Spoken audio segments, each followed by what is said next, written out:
Hello paddlers! I am on the Wisconsin River today. Now I've paddled the Wisconsin River a ton, but this part of the river is new to me. I am west of Poynette, north of Harmony Grove. And I'm really excited to be here on a weeknight. It's 5:30 on a Tuesday, hightailed it out of work to this location, so let's get out there. I've been planning on coming here for a couple of days. Unfortunately, I didn't anticipate the visibility being quite so bad. We're dealing with the smoke from the Canadian wildfires here, like a good part of the country is. Looks like a whole lot of turkey vultures hanging out over here to the right. Maybe, just maybe, that's a bald eagle up above me. I'm told it's very picturesque, this part of the Wisconsin River. I just hope with this poor visibility we can see it. I chose this part of the river for its many islands and little back waterways that I can weave in and out of. The air quality index in our area here is about 190 right now, which is something that you don't normally see in Wisconsin. And I venture to guess it's maybe keeping some people indoors. But for a weeknight, I still see a lot of people using the river for recreation. 190 is certainly nothing to scoff at. But I've been in Tahoe when it's been 4 times that. Now, you weren't supposed to go outside, but I did purchase a full respirator and go paddling.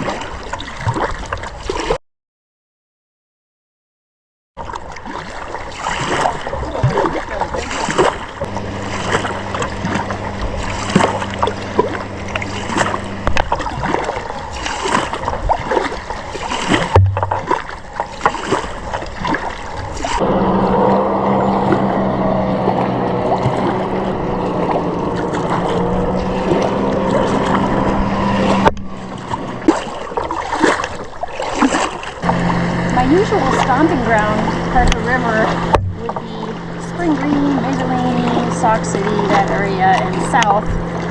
That part of the river is known for its many sandbars, and they do change quickly, so you have to be careful if you're going to camp there.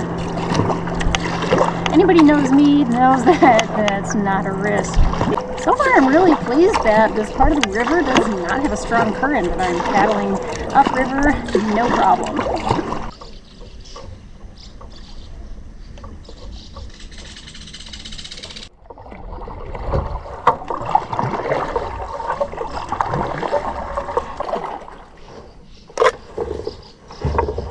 Okay, that's cool.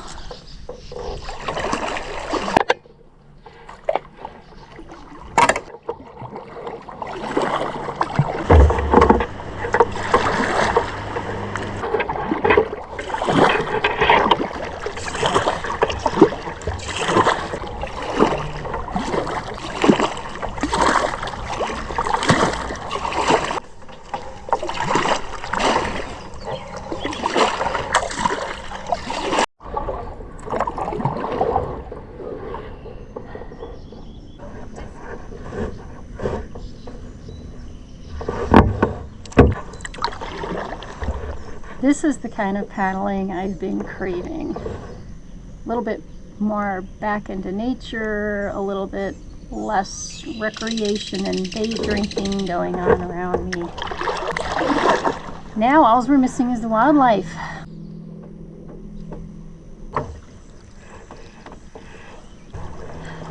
I should have stopped to think whether this was going to be the right boat to bring. I was just so excited to come here. I didn't think of maybe my shorter boat would have been the way to go, knowing that all these islands are around here. I've got about 5 extra feet of boat, and I guess I could have brought the 12-foot boat, but so far so good.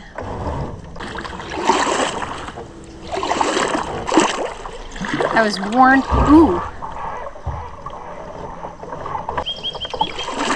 I wasn't expecting that. I don't even know if that was a... I can't get any farther. I don't know if that was a crane or a heron. I'll look later. Shoot. Water gets super shallow here. I can't go any farther, darn it. So I was about to say, before I saw our waterfowl friend, that I was warned that it's really easy to get lost back here. I had to pull my rudder up. It was so shallow back there. I have a feeling I'm going to deeply regret not having bug spray.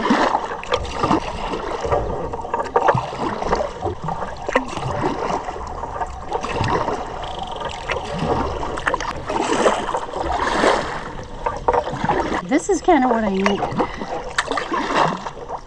Look at that. My own private little tiny sandbar. This is a cool little spot I found.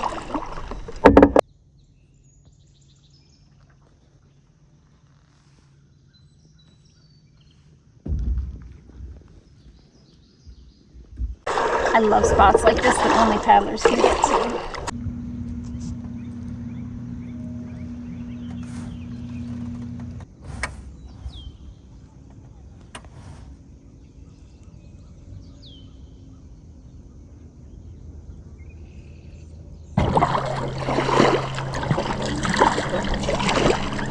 So far, I love the bluffs on the main part of the river, but there's something about how isolated these little islands are back here. I love it.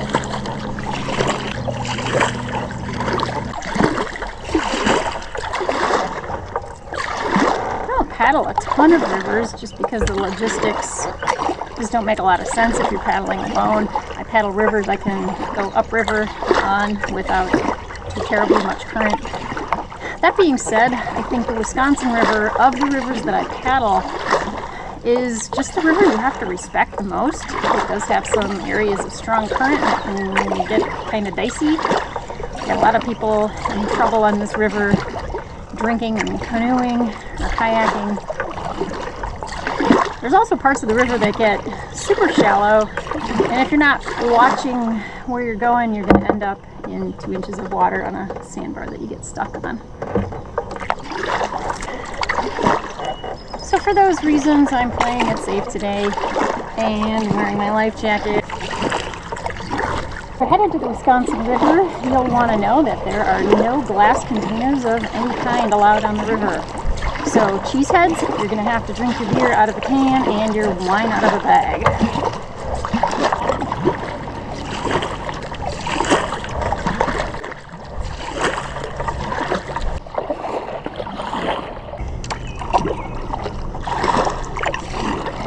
I did the, I think it's 15-mile Wisconsin River race a couple of times.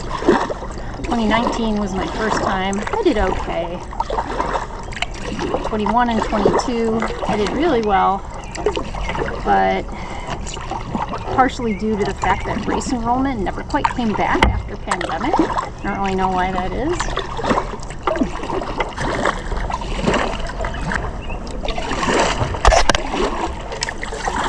Well, I don't know how this happened, but it's 7:30 already. I've been paddling upriver for 2 hours, and it feels like about 45 minutes. So I probably best turn around. I will paddle my home lake after dark any day of the week, but I am never paddling the Wisconsin River after dark.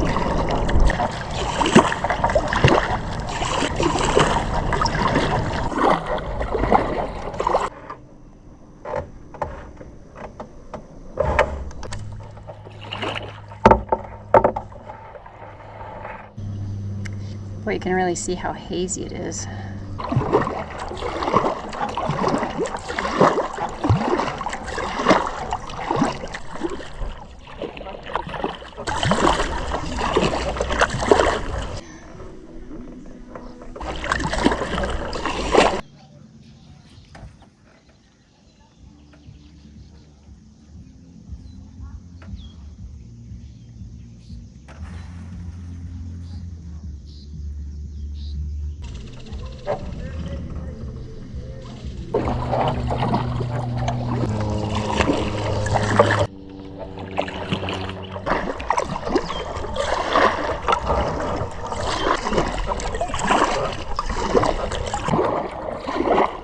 Boy, the one that told me that it's easy to get lost back here was not kidding. I almost missed my exit.